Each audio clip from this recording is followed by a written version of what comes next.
Well, on Undistracted, it is an absolute pleasure to have Ben McKelvey joining us, author of his brand new memoir, A Scar Is Also Skin. Thank you so much for your time today. No, it's my pleasure.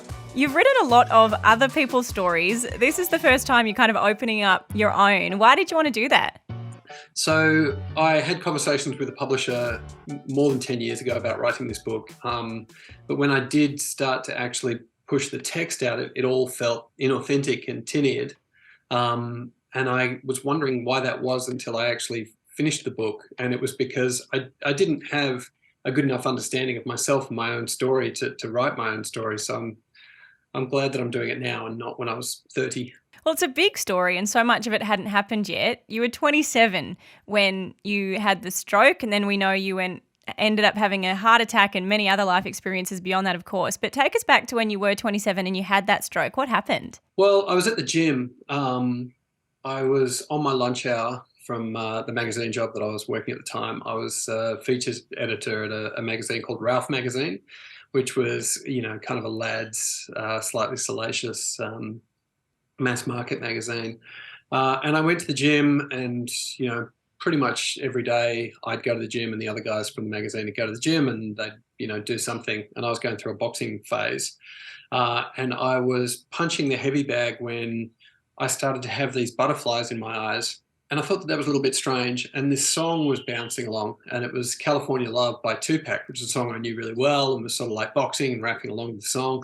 And then all of a sudden I didn't know any of the words to the song. And I was still boxing and I was thinking, okay, well, we'll wait until we get to the chorus, because I'll definitely know the chorus. And then the chorus sort of came and went, and I didn't catch any of the words and didn't understand any of it. And I knew in my mind there was a word that was significant, and that word was California. And I was like, I knew some of the associations with that word, and I just thought, this is so strange. I just couldn't figure out what was going on. So I went to the shower and had a shower, and the butterflies got worse. And I walked out of the gym, and one of the guys that had been in the gym from the magazine sort of turned to me as I came out of the gym, and I tried to tell him that something strange was happening, and I couldn't say anything. And I saw in his face this real fear. I mean, the fear hadn't come to me yet, but he was like, what has happened to this guy? And then just tears started streaming out of my face, and I couldn't actually identify what the feeling was, or not. I couldn't sort of identify what, I wouldn't have been able to say what the feeling was, but I had these sort of strong feelings, and this strong feeling of like missing out and being disconnected just washed over me, and then that was the start of the stroke. Was that hard, seeing the impact of something you were going through on somebody else? Like, it was almost as difficult as what you were facing, realizing that it was impacting somebody else in that way?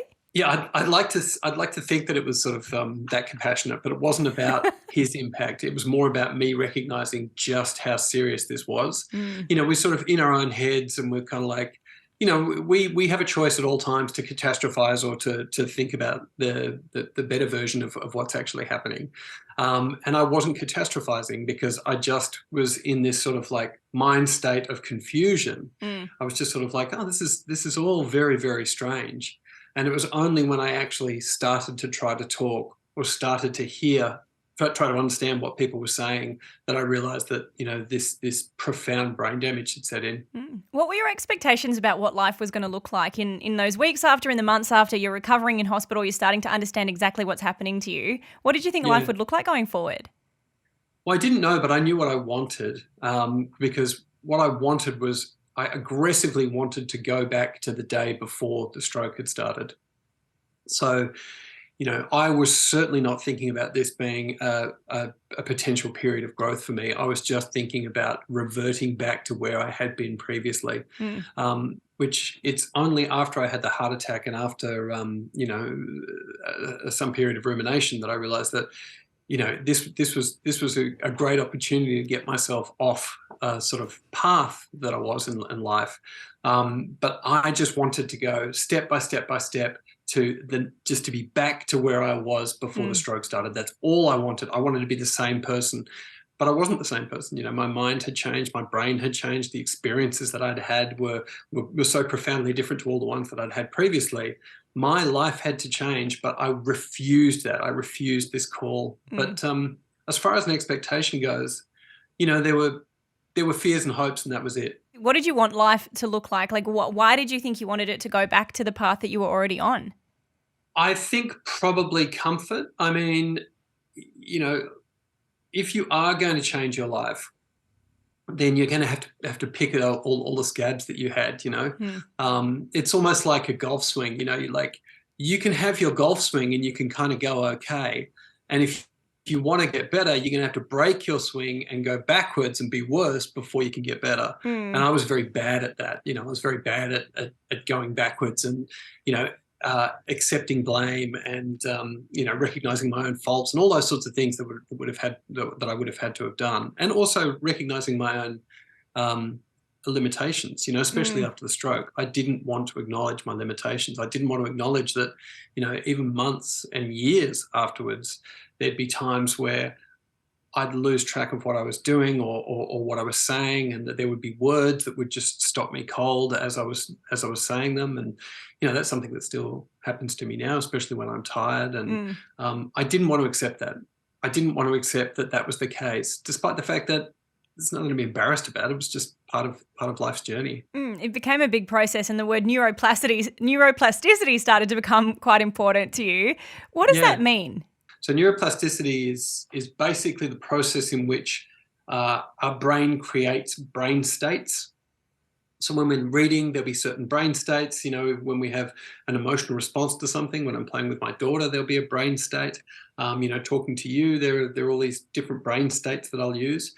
And we will lose some of the connectivity in our brain, and we'll lose some of the tissue in our brain, or it'll change as we get older or as we have damage. But neuroplasticity is the process in which new brain states emerge so we can do the things that we want to do, and our brain to react in the way that we want it to react. When did you really start to appreciate the power of neuroplasticity in your own circumstance? Not until much later, and I think it was because I had that that response that I just wanted to go back to the reversion. I didn't want to pathologize myself. I didn't want to acknowledge that there was a medical issue. I didn't want to acknowledge that there was a neurological issue, or that there was actually physical differences in my brain after the stroke, or physical differences in my brain for other people. And there was a part of the brain that was and is still affected. So it was really only later on. I mean, this incredible thing happened in my brain that was recognized in an MRI, in an fMRI, where they showed after the stroke the damage, and you could see, where all the damage was and where there wasn't activity in the brain. Then later on, you can see more activity in not the areas that there had been damage, but areas that were sort of dormant and hadn't been used previously. And so, the brain states that are required for reading were used in different parts of my brain to other people.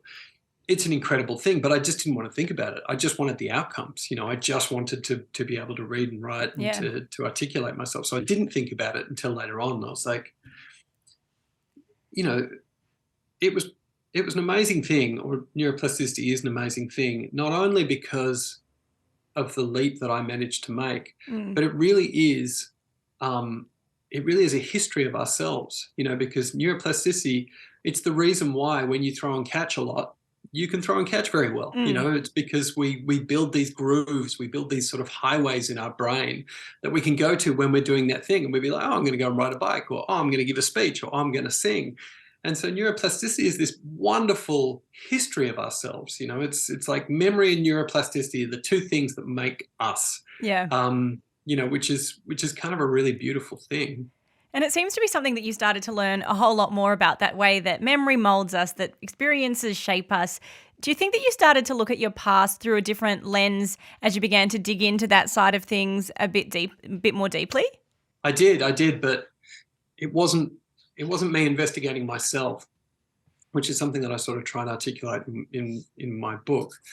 I learned a lot of the things that I knew about myself and about neuroplasticity and memory and trauma and traumatic events was through working with other people. It was really only when I started writing biographies for other people that I was like, oh, this is an interesting process. This is an interesting thing that's happening in Mark Hunt's life, or Dang Adut's life, or, and then it was only later that I was like, and they don't think about it in their lives because I wasn't thinking about it in my life, but because I was looking at it from an outsider and writing a story about their life, I was looking at, the processes in which our lives change. Mm.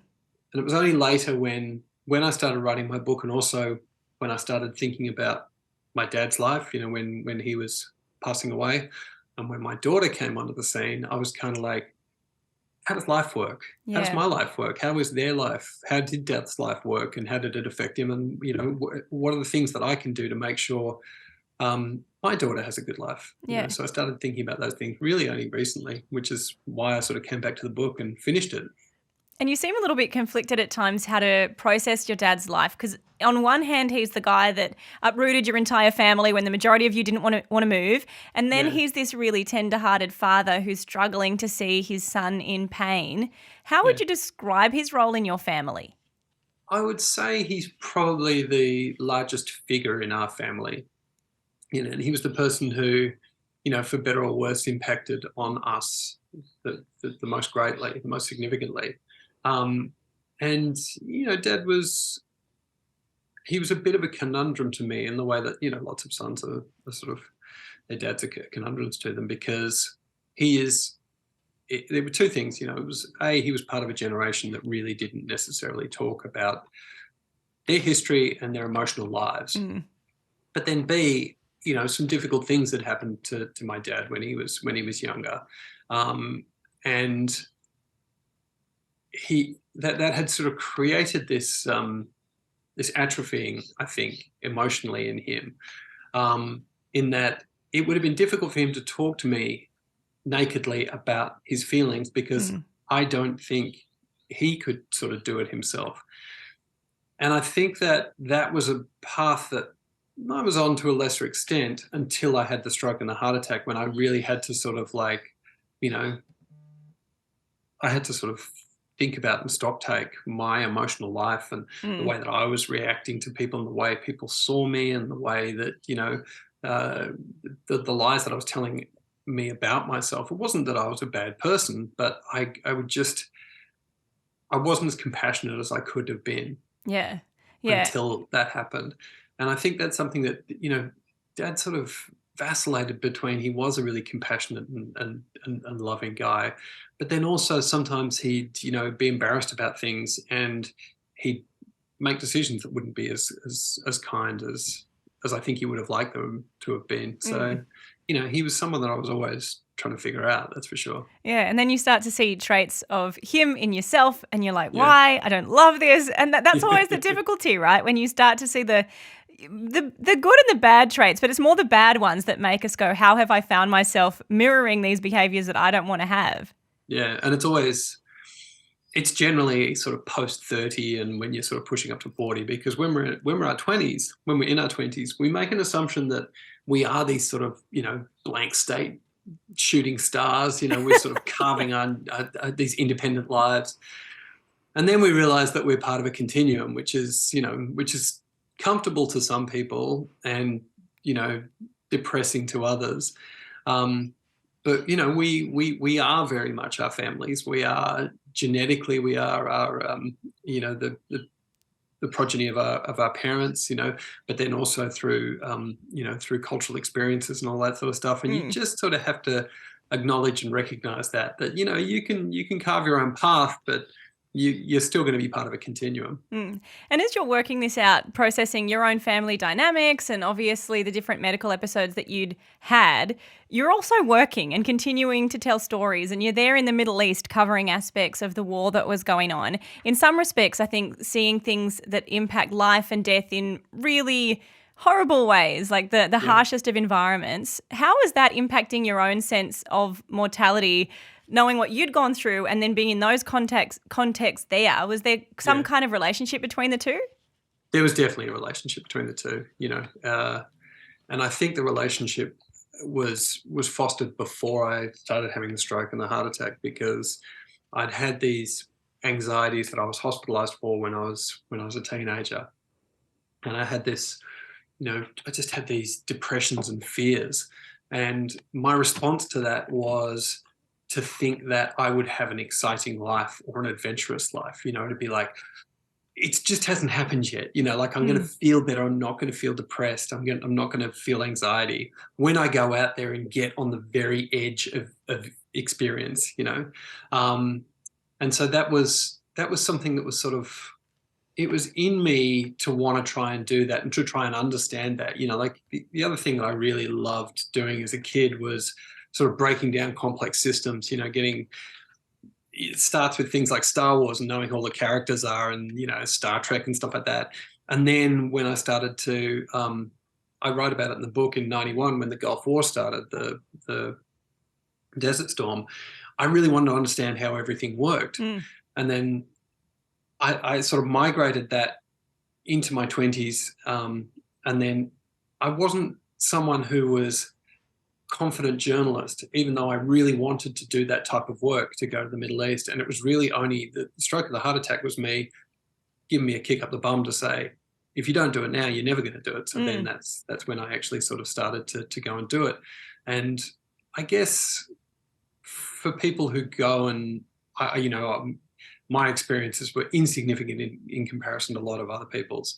But people who do that a lot, and these are people that I've spent time with, there is an addiction to that, because I think if you're a writer, if you're a journalist, you get to paint in the boldest colours when you're in those circumstances, and it does become a bit of an addiction. So, the depression and anxiety is something that sort of I have experienced all through my life, and running off to go and have a big adventure, it does work. Yeah. It does make you feel better.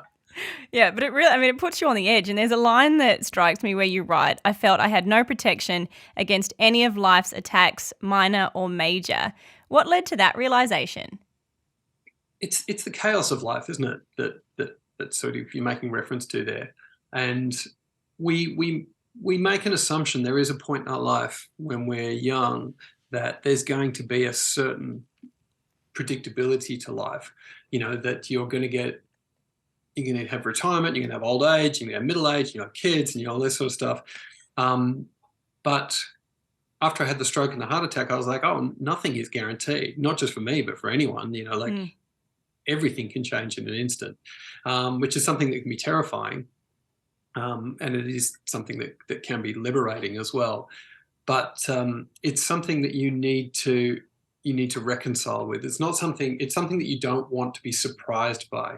Like if you have those thoughts, and if you really feel that as your truth, then you have to incorporate that into your understanding of yourself. Otherwise, you'll have those moments where you feel like that. You'll do something rash, and then you'll come back to your normal life that you think has this predictable shape to it, and you'll sort of start to hate yourself. You have to fold that stuff into your understanding of yourself. Yeah, and I think that's a beautiful part of the example that you set. And I think as well, I noticed the way that it feels like words and stories inspire you. There's a few different instances as you are deciding whether to make a rash choice or what direction to go, where you say, I read this and so I did that, or I watched this and so I decided to go there. Have words and stories always had that kind of influence over you? Oh, absolutely. I mean, I write about in the book the fact that I grew up in the theatre. Dad ran this little theatre at the Arts Centre in Canberra, and that was basically the way that I understood the world, was through these shows that I was probably way too young to watch and didn't necessarily understood. But I was like, oh, in there, these are. He did musicals and stuff like that, but he also did Moliere and Shakespeare and things like that. And I knew that people thought that there was a real sort of transcendent truth to those types of texts. Shakespeare was, whatever it was, 500 years ago, and Moliere was 300 years ago, and they're still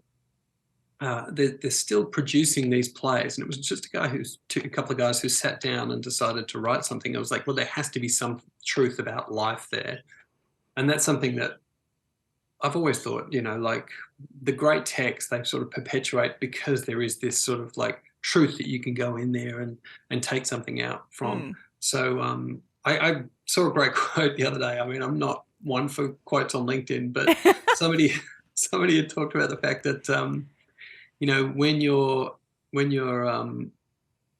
mind is overactive, you write, and when your mind is underactive, you read.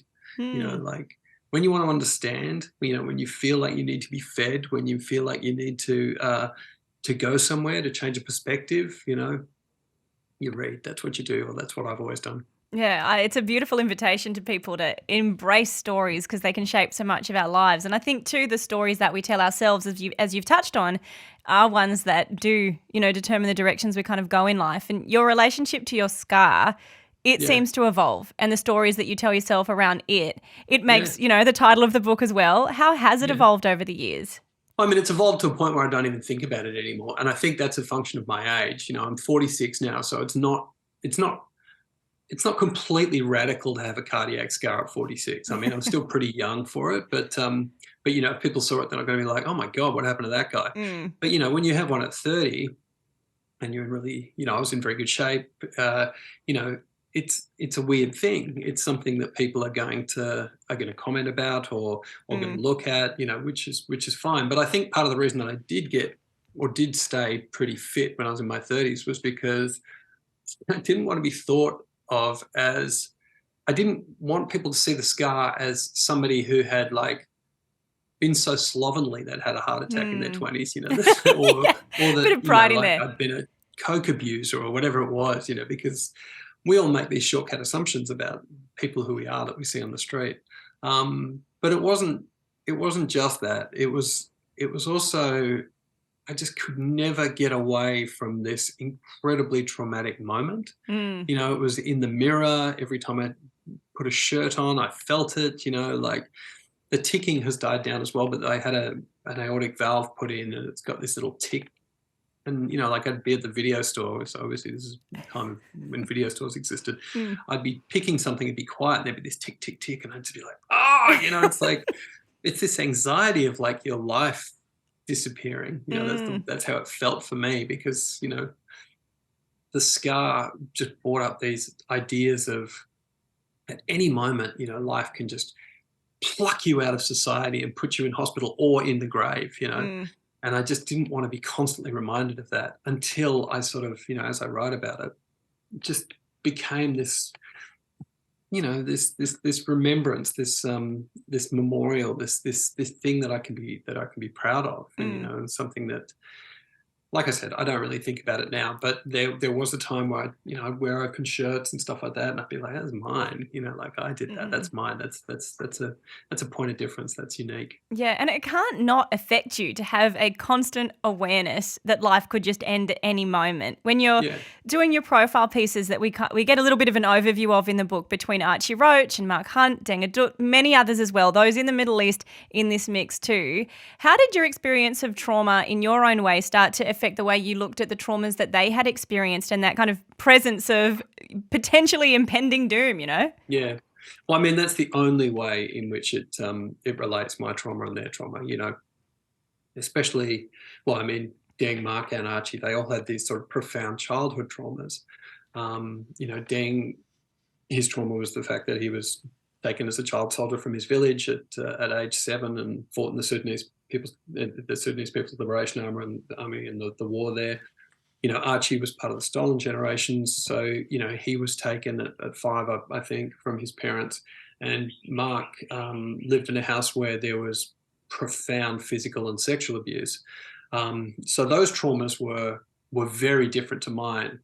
But the one thing that I could relate to them, and I wrote those books relatively recently, or relatively close to when I had my heart surgeries, was that I had had this feeling of being very, very close to death, Mm. which is trauma is a little bit like that. But all 3 of those men had sort of death-defying experiences. Also, they had become very, very close to death, and it had been a sort of liberation to them. It sort of helped them be able to do the things that they could do. Archie is an incredible singer-songwriter. Dang is a lawyer and an advocate, and Mark as a fighter, as a kickboxer and UFC fighter. So they wouldn't have been able to do those things unless they had had that relationship with death and also had had those traumas Mm. as children. So I couldn't meet them exactly where they had been, but at least I could understand it a little bit. And I think what's more significant is that they could understand that I saw it, Yeah. that they could understand that I had been not all the way, but I had been there, like I'd been somewhere, Yeah. rather than just me being this impartial observer. I had had some of the experience. Yeah, it's an ability as a writer to empathize and actually seem like while you're not in their situation, you can go, I hear you and I see you. Yeah.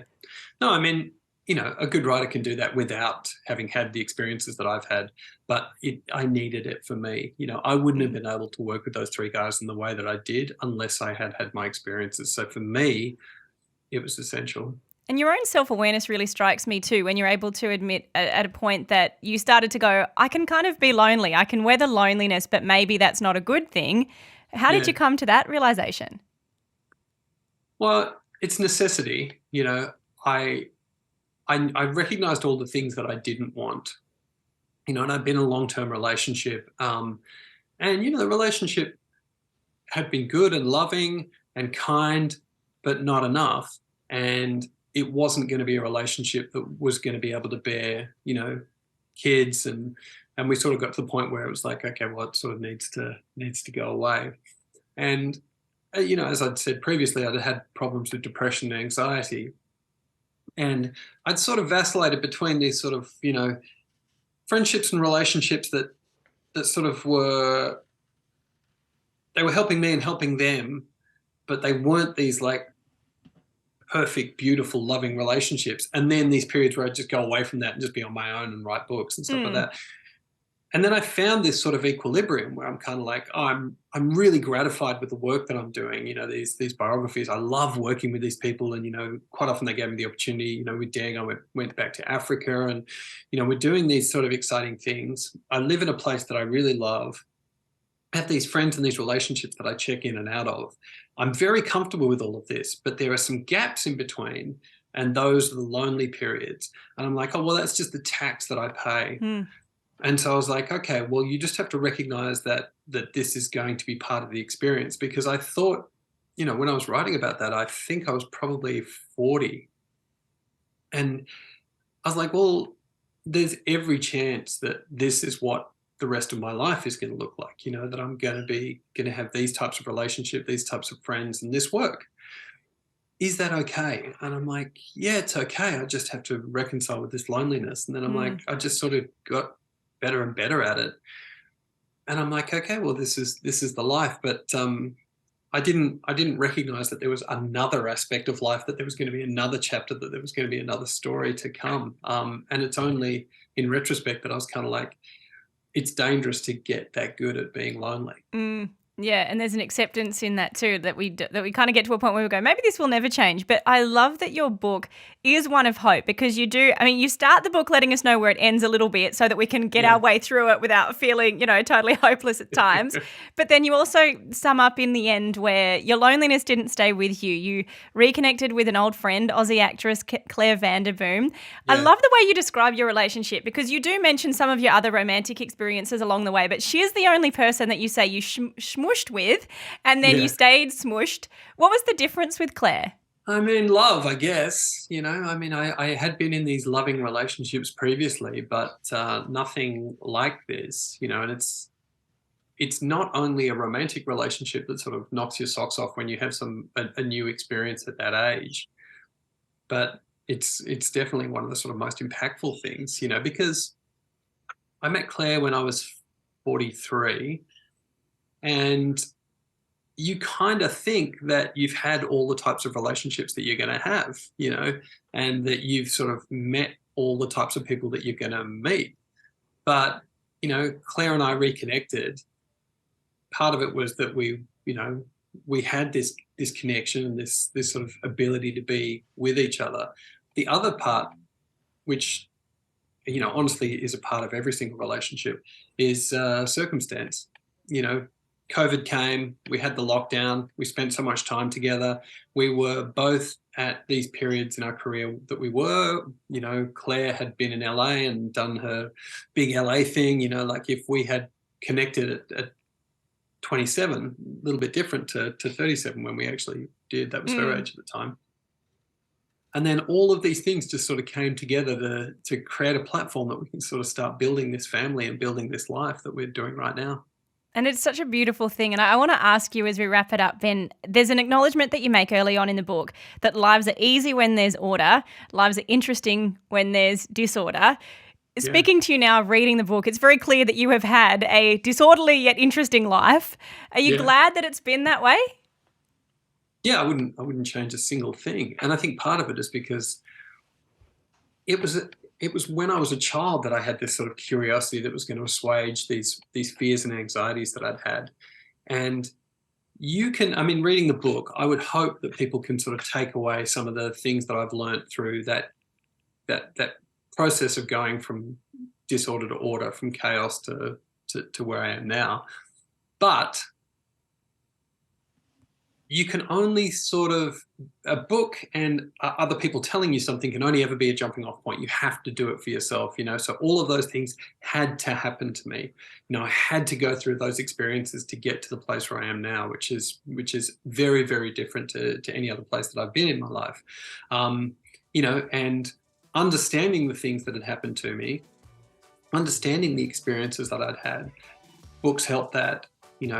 Friends help that, conversations help that, but experiences are paramount, and I needed to have the experiences. And you're embarking on a whole brand new season with all of these life lessons that have been such a gift to us to witness as well and to learn more about, Ben. So thank you so much for sharing some of your story and for your time today. Really appreciate it.